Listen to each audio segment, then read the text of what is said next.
busy in the house. Derek called me for lunch. I don't want to go. Yeah, that's right.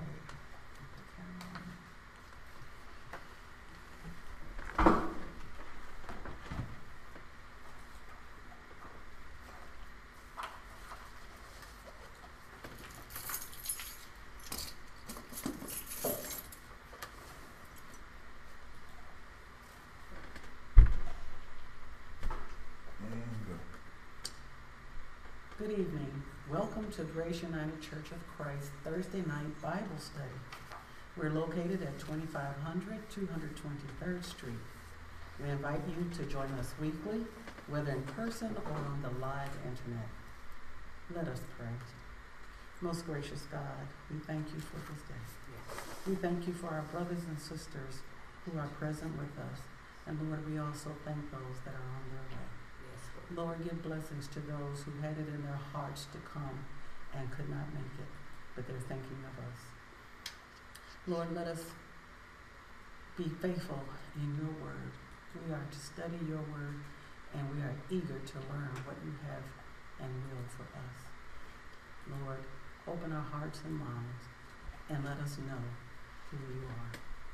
These things we ask in Jesus' name. Amen. Amen. All right, so today is week 3 of Jesus' teachings and healing tour. That's what I call it. In the following passages, we will see Jesus clearly teaching and illustrating to his disciples that he is no respecter of persons and that he loves everyone regardless of their social, economic, or moral status or standards. Amen? Amen. Okay, so today's lesson, we're going to be covering Matthew 9, verses 18 through 34. So if I could get someone, and what we're reading from today is I passed out a copy of Matthew's, those verses in the Common English Bible version. So if we can get started, if I could have someone read Matthew 9, 18 through 26. Okay. While Jesus was speaking to them, a ruler came and knelt in front of him, saying, "My daughter has just died, but come and place your hands on her, and she'll live." So Jesus and his disciples got up and went with him. Then a woman had been bleeding for 12 years, came up behind Jesus and touched the hem of his clothes. She thought, if I only touch his robe, I'll be healed. When Jesus turned and saw her, he said, "Be encouraged, daughter. Your faith has healed you." And the woman was healed from that time on. When Jesus went into the ruler's house, he saw the flute players and the distressed crowd. He said, "Go away, because the little girl isn't dead, but is asleep." But they laughed at him. After he had sent the crowd away, Jesus went in and touched her hand, and the little girl rose up. News about this spread throughout the whole region.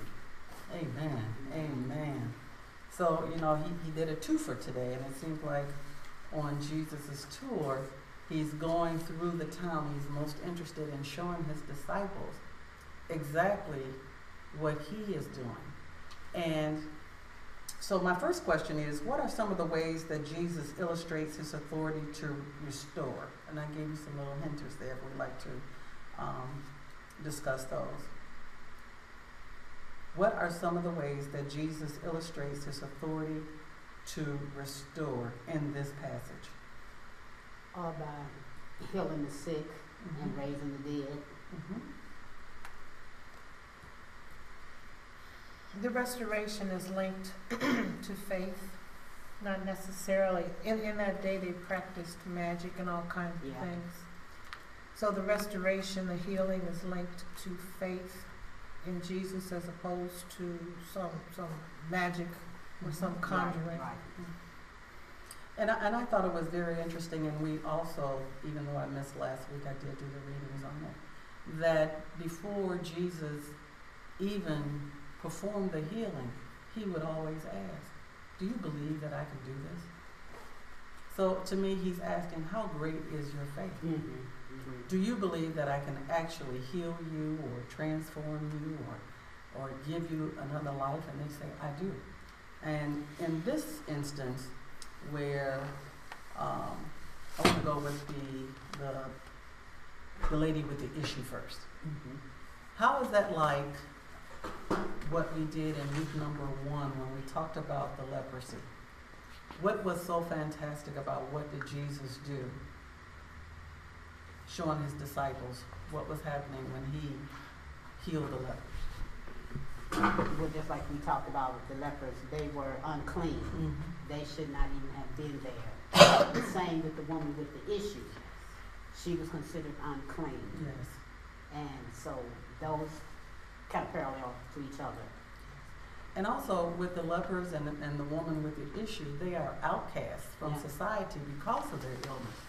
With the lepers, they had to, when they walked down the street, they had to declare unclean, unclean. Right. And I would suppose that this woman with the issue, she probably had to declare the same thing. And because of that, she was banned from the temple. She couldn't even go to worship Right. because she was unclean, because if someone touched her, then they'd become contaminated. Well, that makes it even more remarkable because she Yes. had been suffering this for 12 years. Yes. And even though she wasn't in the synagogue for 12 years, she maintained her Faith. faith in Yes. Jesus. In the story with the leprosy, Jesus touched the leper. In this story, she touched Him. Jesus' clothes. Not even him, but she Right, touched his right. clothes. Yes. Now that's deep faith. That's Mhm. That if I touch your garment, Right. I will be healed. And it's also interesting too, if you read in other synoptics, you know, he was in a crowd, a throng of people. People were pressing upon him, trying to get to him and touch him. And this woman touched his garment. Mhm. And it was enough that he said, "Who just touched me?" Right. And it's amazing that you got hundreds of people that are surrounding you and touching you. How could you possibly feel this woman touching the hem of your garment? Mhm. You know, that says something else, that when that spirit-to-spirit connection Mhm. is made, something flows from Jesus to those who have faith, Mhm. and something flows to them. Something flows from and to them. I think it's a spiritual-to-spiritual connection. Jesus sensed, and I think it's in the Lucan account, that out of all this crowd, somebody touched him, and he felt that power go out from him Mhm. to her. And that the fact that, you know, I think sometimes, how does God distinguish my prayer from your prayer? And we all be praying together, which means that he is so in tune into us as individuals that when you're praying, and we can all be praying at the same time, and he knows the individual needs and wants of the people. And I think God is no respecter of one's vocabulary or their Mhm. ability to express themselves in prayer. I think that he hears the "now I lay me down to Yes. sleep," just as well as he hears the long, heartfelt Mhm. prayer from an adult. But I think all prayers are heard by That's God. right. That's right. And I agree with that. I think God hears us whether we have long and eloquent speech, or he hears us when we just say, "Oh God," and there's nothing else that can come out. And it's individuals, again. Yes, again. We all praying, we all, you know, at one time, somewhere in this world, people are praying at the same time. Yeah, I saw Greg's Yeah. finger. Well, you know what? And then just like as we read these verses and these teaching, we should be trying to relate to how does this teaching relate to our everyday living today. And today, you know what? Like these folks had no other way, nowhere to turn. Nobody could help them. The doctors, no one. So in our everyday lives, that's what occurred in our everyday lives. You know what? A lot of us, we turn to a lot of other things and it never satisfied us. It never was good enough. So then we had to allow Jesus to come in our lives and fill whatever void was necessary. And it says a ruler came. You know what? This ruler was not was not a king or a emperor. It was just a high dignitary in the area. And that's the same thing. You can be a mayor, a rich man, or whatever. You can have faith, and when your money don't do you no good, or your power do you no good, only thing you could turn to is Jesus, and that's what this guy did. And so in the CAD version, we see, and we talked about the woman with the issue, but verse 18, while Jesus was speaking to them, a ruler came and knelt in front of him, saying, "My daughter has just died, but come and place your hand on her and she'll live." If you go back to what we studied in Matthew 8:14 through 17, Peter's mother was ill, as well as the centurion's servant who was ill. Well, with Peter's mother, he asked Jesus to come to his house, as did this ruler here. But on his way, he felt this woman touching. He's like, this woman touched my garment, and he healed her. He says, your faith healed you. Right. So, and then it continues on when Jesus then makes it finally to this ruler's house. They were already performing like a funeral service for her because she was dead. And he told them, to this distressed crowd, go away. She's only asleep. And they were laughing at him. He's like, man, are you crazy? She's dead. So does that, and I wanted to ask Reverend Lori, is because that she was dead, do you think it was like more than a day that it took Jesus to get there? No, I don't think it was similar to the Lazarus situation Right. at all. Okay. No. All right. So, yeah, I kind of tried to go find that, and I didn't find it, so I just wanted to make sure. But when Jesus talks about that, he comes to fulfill what happens in our lives. As we take this journey with Christ, along the way we'll have people. They'll be like telling us to compromise our faith. When everything is, when your friends is telling you, girl, you ain't gonna get that job, and you pray, and you've been praying for some kind of employment. When you tell them, like, girl, you might as well pack your stuff. You finna get set out on the street. You don't need that when you got faith that God is gonna work something out that's gonna lift your situation. And just like Clay Evans said, if he could do it for these people, he could do it for us right now. So we have to maintain our faith and stay away from negative people. You know what? Just like from time to time, I spoke to a young man yesterday, and I explained to him, he was talking about $1 million, and I explained to him, I don't pray for that. I said, God has been real good to me, and I blew it. So now I just ask God to give me what I need. So what happens is, if somebody else, I can let no doubt come into that. So if somebody come in and talk about he can't do it, I have to send that person away, just like Jesus had to send these people away. I like what you said about God giving us what we need, but I, in addition to that, ask God to help me be content with what I have, what He's given me. Because there are people out there who, although God is providing for their necessities, they want more and more and more. Therefore, they aren't content, they aren't happy, and they're not resting in that joy that Jesus gives us. We were out yesterday, we went to feed, and, I told these guys, they were just so appreciative and praising God. They thanked us, but they praised God. And and they do it all the time. They've got more of God in them sometimes than the people that's got 2 loaves of bread on the go farm. Because they know where their blessings came from. Right. Yeah, so, being satisfied again, we were talking about, God provides what we need. But are we happy with just having what we need? Come on. You understand what I just said? Right. No. What?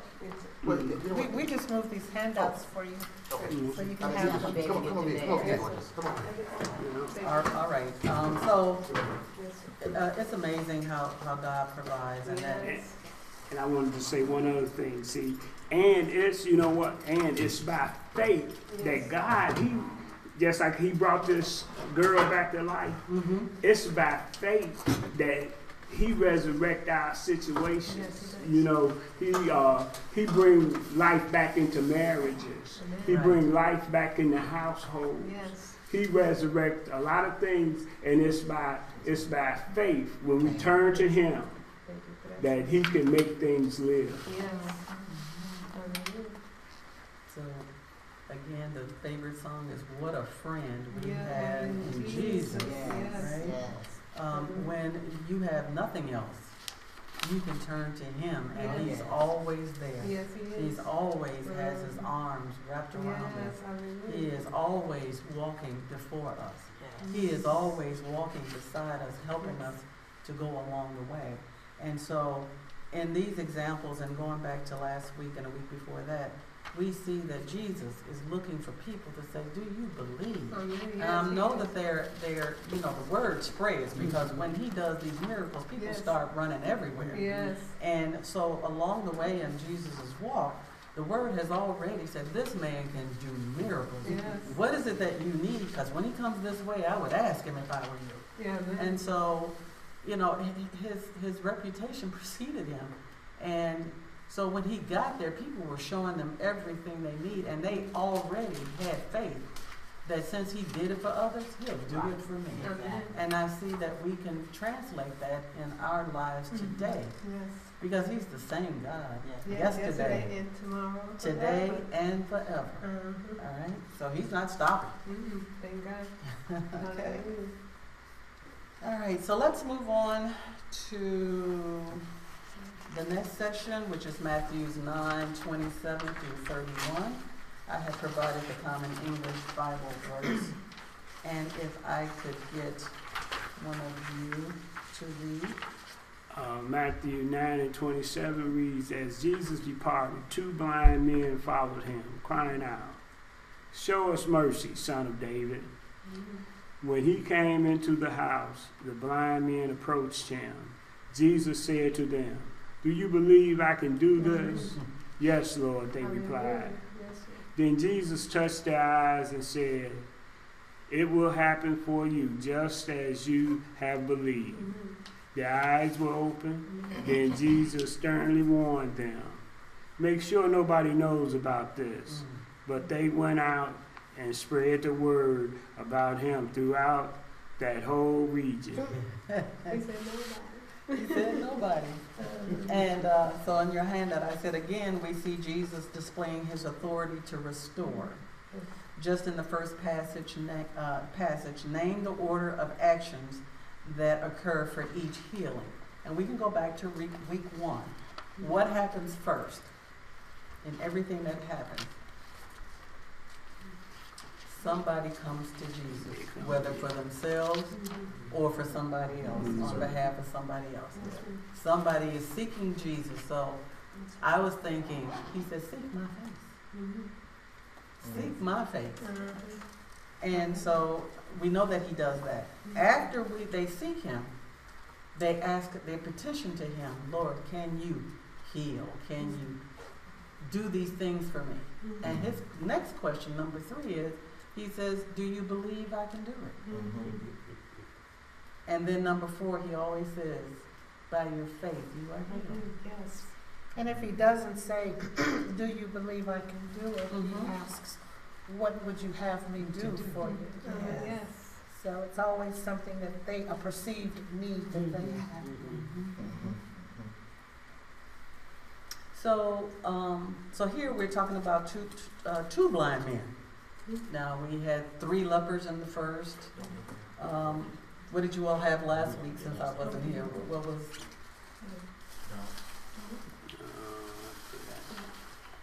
Let's just go back and see. Okay, well, we won't spend time on that. And then here we have a woman with an issue, and we have a sick daughter who has died. And so now we got 2 blind men. He's still on his same walk. And I don't know whether this is all in one day or he's on his way to somewhere else. And it says here, as Jesus departed. So it seems like when he departed the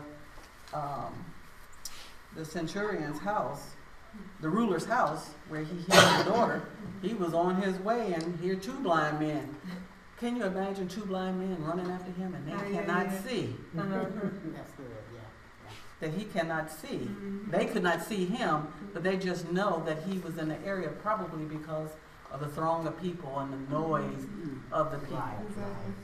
And he shouted out to them, show us mercy, pretty much like what the lepers did on the side of the road. And they didn't have cell phones, but they didn't, the only communication was word of mouth. So they had heard of all these miracles that had been taking place. And you know what happens? That's just like, if tons of miracles is coming through the town, you know what? It's by faith. You be like, say, I'm gonna go get me one of these miracles, And that's what these men did. And just as Jesus told these guys not to tell nobody, other people he healed and blessed, he told them not to tell nobody, but when something happens like that to you, you can't keep it to yourself. Exactly, you said You gotta tell somebody. Exactly. And that's what happens throughout. Even just like I remember, just like some of us, you know what? When we first came to Jesus, you know what? We had to tell somebody. Exactly, amen. Yeah. Yes. I was talking to a person who recently accepted Jesus, and he's just a goner for Jesus. He wants to tell everybody all the time. He'll run up to people on the street. He will accost people in stores. And I said it's good that your faith is so strong and that you have this deep desire to tell everyone.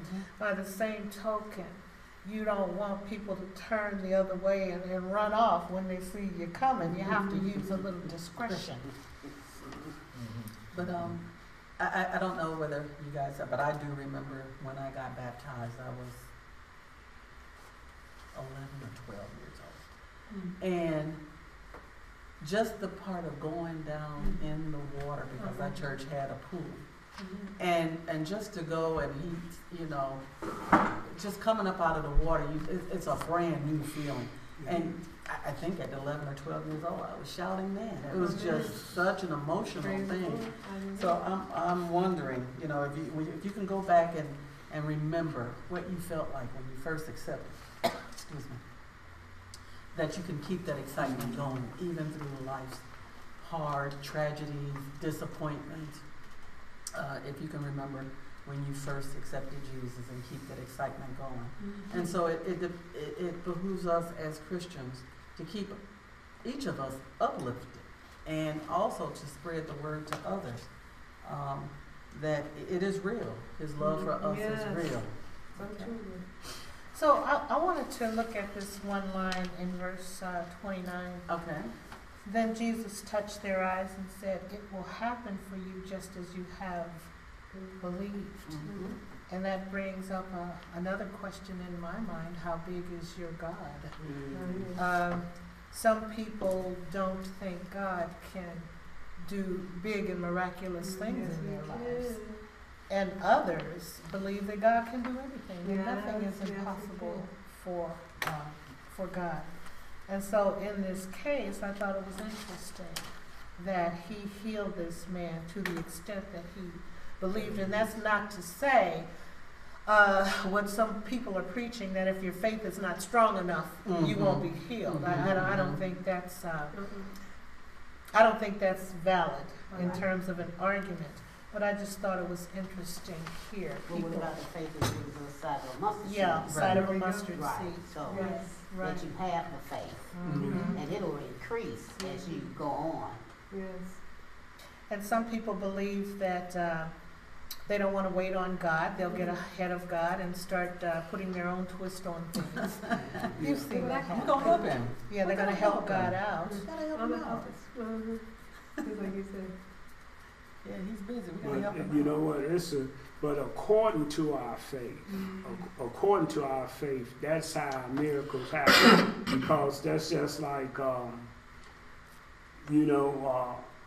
when we make one step, when we give God something to work with, Mhm. see, then it's according to our faith. That's like, say, we always use the analogy about when people say, I need a job. But you know what we got to do? You have to apply. Yeah, we got to give God something to work with. Yeah. So it's by faith that we, Yes. well, now they do it online, but it's by faith when you pound the pavement, put 3 or 4 applications in, Yes. and then you come home, and it's by faith that phone rings Yes. as you come in the door, and somebody said, well, we want to at least interview you. Right. But And the other thing, people claim they want to be healed. You know, Mhm. they're appealing to Jesus, heal my body. I know that you're a healer, you're a doctor in the sick room, yet they're abusing their bodies. Yes, Oh, yeah, that's yeah. what I wanted to They say. are abusing their Yes. bodies. So, I mean, a little effort on one's part is On that. required. Yes, because if God gives it to you, what you're gonna do with it once you Exactly. got it? Exactly. You know, if you say, I need a job, God, but you don't even put in the effort to apply, and then if I give it to you, you're gonna get up and go. Exactly. Right? So God seeks the heart to find out Yeah. if I give you this blessing, no, Mhm. when I give you this Amen, blessing, yes. because He is going to give you the blessing. Hallelujah. What are you gonna do with it once you get it? Mhm. Okay. Another question that I asked here,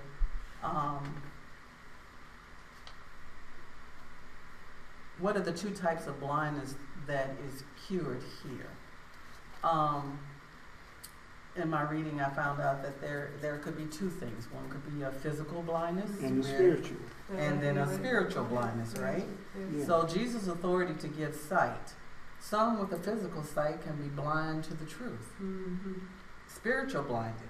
Mhm. Jesus has the authority to seal up their spiritual blindness as a judgment if they persist in refusing to believe. Mhm. So when he says, I open up their eyes, he could have been saying, Yeah. I open up your eyes to the fact that I am the Savior. Mhm. He could have. That's right. And Mark tells the story of blind Bartimaeus, and I think Mhm. that's a variation on this story. Mm-hmm. But if you recall, in his case, after his eyes were opened, Mhm. he decided to follow Jesus. Mhm.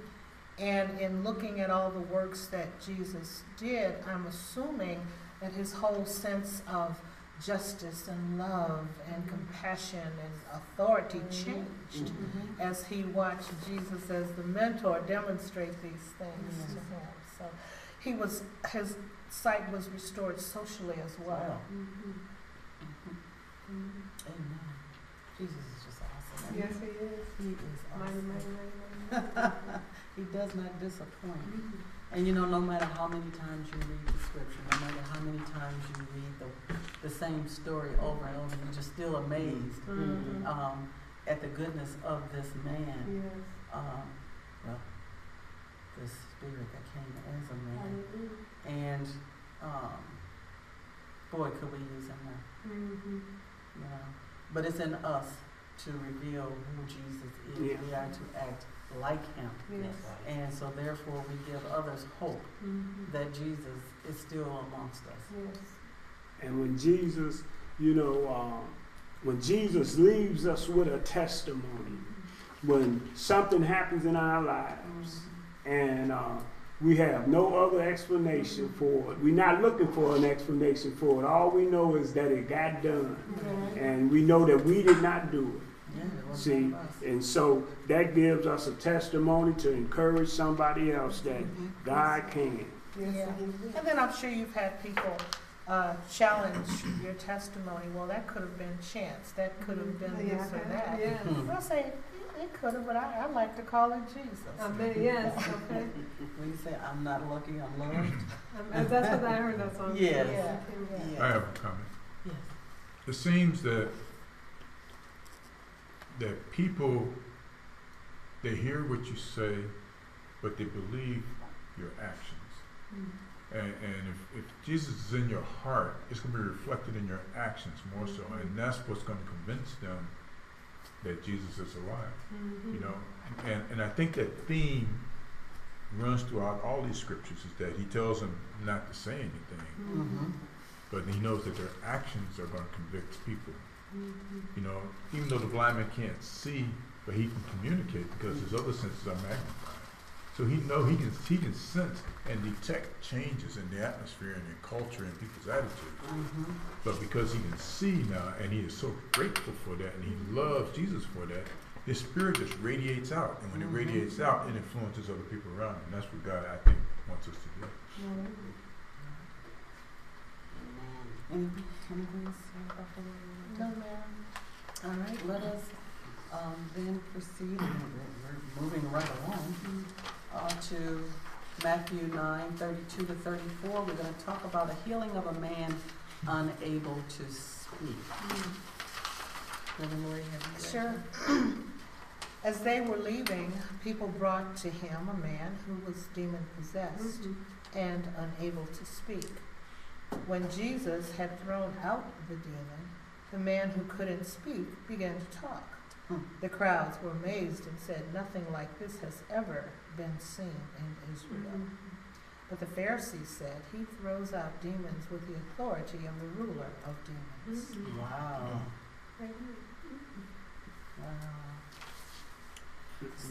Now those were the Pharisees were haters, were enemies of Jesus, and you know what happens is that's what happens in our lives today. We have to stand firm when God does things for us, because you know what, people will try to tear it down. Yes. You know, God can bless you, and it'll be somebody that's got something negative to say about it. So you know, so we have to stand firm with what we believe, because just like that was a great thing. And you know what, when Jesus just like say Jesus does things for us so other people could see his glory. Yes. You know what happens, just like say when God blesses me and my family sees it, sometimes I don't even have to open my mouth for the testimony to occur, because they know that they know my situation, and they know there's some things I'm just not capable of doing, but God. So again, we see in this passage that people brought the person there. Okay? So they had heard going out throughout the towns that Jesus was doing these miraculous things, and hey, I got a friend. Let me take my friend over to him, because you know he said he was demon possessed. So I'm thinking with this, and I did not read the other synoptics to see what they said about this, but this man was demon possessed and unable to speak. So did he speak before and something happened and now he cannot speak, or was he born a mute and could never speak? But it seems like it was an urgency coming from his friends that we need to get you over there, because something is going on with this guy. To me, from what I read, that whatever happened to him that was so traumatic, it sealed up his lips. Yeah. And he would not speak. Either he would not speak or he could not speak. And so they sought Jesus to say, he's got the devil. Something's wrong with him. This is our friend. So can you heal him? Yeah, and then you know what? That's and you know what? They probably tried everything else. And, you know, that's what happens in our lives. We tried everything. You know, yeah, it's like when they used to have those. I remember once we had. When our younger ones were sick, and they would try everything from the cod liver oil to the sweet oil to all that stuff, and you know they was was throwing it down, and Yeah. then they did like they said in the old days. They called for the elders of the church. And when they prayed, and it was hot and sweaty up in there, but when they got finished, everything was all right. Thank you, Jesus. Yeah, like grandma going in the closet, right? And she said That song came yeah, on my yeah, in the room. in the room. Yeah. Yeah, she says in the room. So again, I asked the question about this muteness. Is it physical or is it spiritual? You know, and in one of the readings that I did go through, it said, well, this man could have been a person that proclaimed God all the time. And Satan put something in his heart and sealed his lips so that he could not speak the word. And so therefore, that's why Jesus acknowledged it as being the demon, and that he's exercising it. And now this man began to talk, and I'm sure he started praising God again. So there are different ways of how to interpret this, and how do we apply it in today's society. Well, look at the context of it Yes. and the timing of things. The way I'm reading this, a long time didn't expire between the time Jesus preached the Sermon on the Mount and Jesus was It's true. on the road teaching his disciples how to be disciples. Yes. And so in terms of your premise that this man may have believed and something occurred that caused him not to believe and for his speech to be taken away, I don't know if there's evidence to support that. Okay. Yeah. I was just thinking.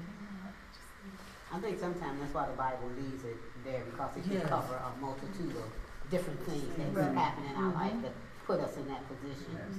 And so, And what we strive to do in this course is to look at the underlying essential truths Yes. and to try to apply those Mhm. to our living for the present day. So. And you know what, just like, and we've been talking about this, the authority that Jesus had, you know what, the demons and evil spirits, like in last week's lesson, everybody recognized Jesus and his authority except man. The demons recognized in last week's lesson that when he cast the demons out, and the demons said, "Well, before he came in, I said, what you got to do with us?" You know, and then even the wind obeyed him. Everybody obeys God except man. The flowers obey. They know when to bloom. The only one don't obey the word is man. And so you see this whole theme of authority being traced from the very beginning and reinforced in all of these passages we've looked at. So it's early. Is there anything else that we would like to discuss about Jesus and? I want to focus just a little bit on the second part of verse 33. The crowds were amazed and said, "Nothing like this has ever been seen in Israel." Well, these are neutral people. These are people who haven't yet committed themselves, haven't yet declared their party allegiances, right? And they're watching Jesus, and so as he is going out there, he's appealing to potential believers, always potential believers. What is this man saying he will do for us, and how do his actions reinforce that? And so these potential believers become adherents at some point when they see that Jesus is consistent with what he says and does. Yeah. And then the writer of Hebrews tells us that faith is the substance of things hoped for and the evidence of things not seen. And Jesus, he makes this faith come to life because as he creates these, perform these miracles, all these people had was a hope. You know, they had a hope that something could be done. Yes. So Go on. So what I was just thinking is that in the synagogue with your Pharisees, your Sadducees, people would go to the temple and they hear about God. Yes. And here God comes personified and he shows. So Jesus is like I said, he's on a road tour, you know, and he's showing you the goodness of God. You're not hearing it, you're seeing it. And within him, you know, with the power of being able to heal and to give people back their self-respect, it didn't matter whether you had a lot of money, it didn't matter whether you were a ruler, didn't matter whether you were diseased. He believed in everyone and he gave them all not only hope, he showed them the reality of loving God. So we had started a short list of attributes that the disciples were picking up on as Jesus was demonstrating. Can we just reconstruct that list here? What are some of those attributes? I'll start one. Okay. The first thing is that we have to muster up enough to ask the Father for what we need.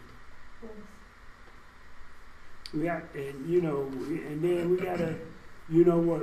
See how these people that we read about today, they didn't have this word that we have. So because we got this word, we have to be obedient. And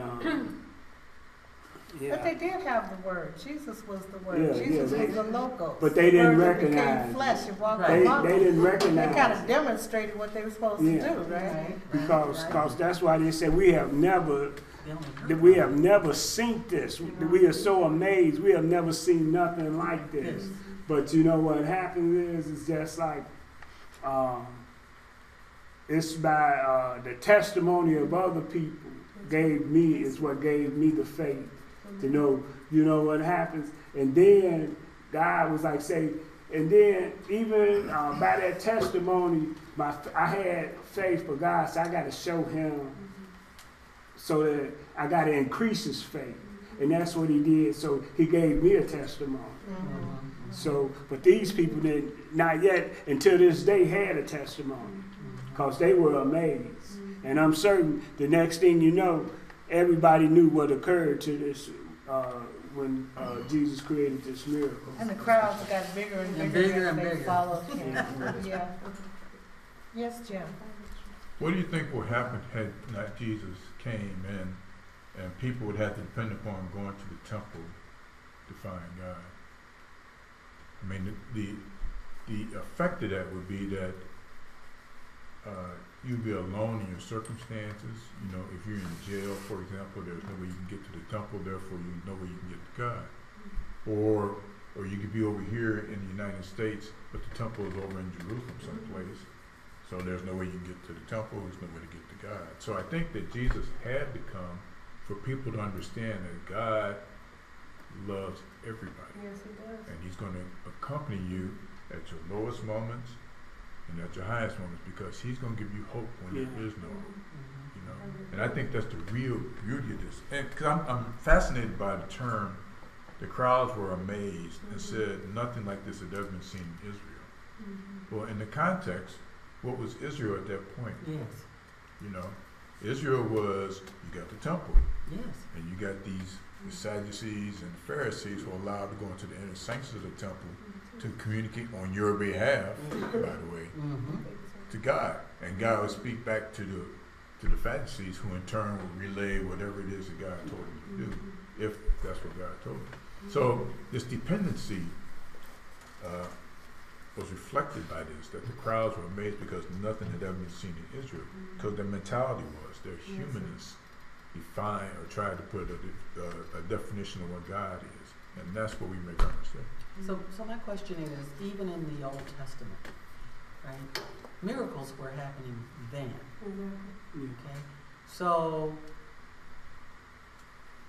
the Pharisees and the Sadducees and all of those people, they were reading the book of old. They know miracles happen, But I'm thinking on this walk with Jesus and him showing his disciples, they were seeing miracle after miracle after miracle in such a frequency that that's what they had not ever seen before. They had seen miracles. They saw the parting of the Red Sea. Amen. They saw the fall of the Jericho wall. So they had seen miracles before. And they were documented because they were reading them in the temple. But they never saw as many miracles happening in one place with one person. And you're following him and you're seeing miracle after miracle happening to ordinary, diseased, lost in hope, lost in society people. And you know what happens is that the Pharisees and in today's world, you know what, men of God, you know what, they lose perspective, and their egos enlarge, and they think the things that happen, think that they do it. When God really does, when God is really in charge, and then things like money and prestige and material things come into play. These things warp the mind of many, and then see, and in today's world, you know. So he was talking about where I'm here in Sauk Village, and the temple is in Israel. But as we go further in Matthew, we'll find out that there's some promises that Jesus has for us. And one of the promises is that he will be with us to the end of the earth. So I know that Jesus is right here in Sauk Village with me. One of the promises, he'll never leave or forsake you. And then the other promise is that he'll be with us to the end of the earth. That's around in 19 somewhere.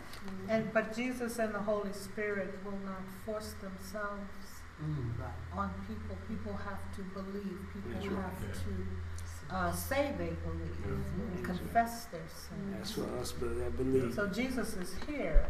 The question is, do people accept Jesus? Yes, sir. Lisa Brooks says, "Don't be afraid, just believe." You know? So, oftentimes when people are facing circumstances that they don't understand, there's a definite fear that comes in them, and that fear is of human origin. Like we were talking about, it's humanness. It's their humanness that makes them fear because it's something that they perceive within their mind. But God can't be limited to a human mind because He's greater than that. So much You know, we can't define God. And because we can't define God, we have no clue as to what God is capable of doing. We just know that He can do whatever it is that He wants to do. You can do it. That's right. So again, and what you were just saying, Jim, we have to give up this free will that we have and acknowledge that God is in control, because that is where our fear comes from, because we have lost control of what we can accomplish. And oh my God, I'm in a situation, I can't get myself out of this situation. And it's only because we have not given up that free will that He gave us to say the control is with me. If you seek me, I'll answer. I don't know if free will and control is synonymous. You don't think so? You know, I don't know. Because I'm a control person. Okay, that's my biggest problem. You know, and it's been my entire life. And for me I fight this battle every single day. Of course we do.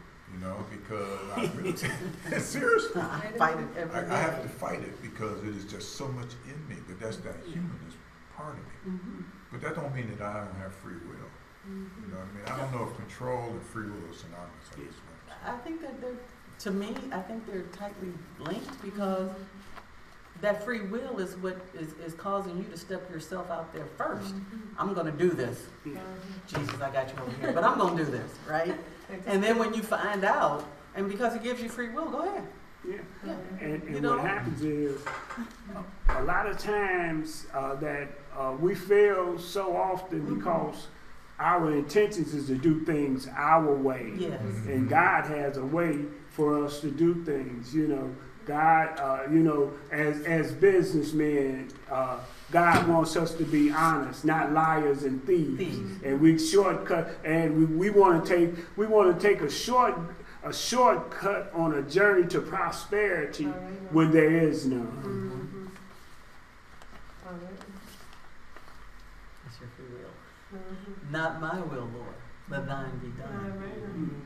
Yes. Okay? Right. So that's, to me, that's that control. You gotta, you say that, okay, I can't do this, I'm gonna open up and I'm gonna let you guide. Mhm. You tell me which way to go. Direct my path. Mhm. That's right. Be a light unto my feet. Hallelujah. And let me follow you the way you will have me to go. Because Mhm. my way, I'm not doing it right. Exactly. I saw a new term in this week's lesson Okay. that didn't come up in the other lessons, and that was mercy. Mhm. In verse 27, show mercy, son of David. Jesus demonstrated his authority, he inspired faith, he showed compassion, he raised spiritual awareness, he let, for instance, Peter's mother know about the importance of service, but this is the first time that mercy Mercy. Yeah. has come up. How is mercy different from compassion in your opinion? You know, he gave them what they did not deserve.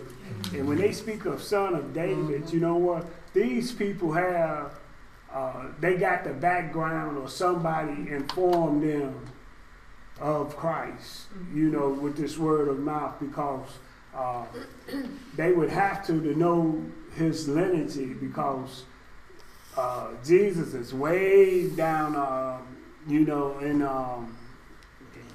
when they talk about the lineage in Luke, Mhm.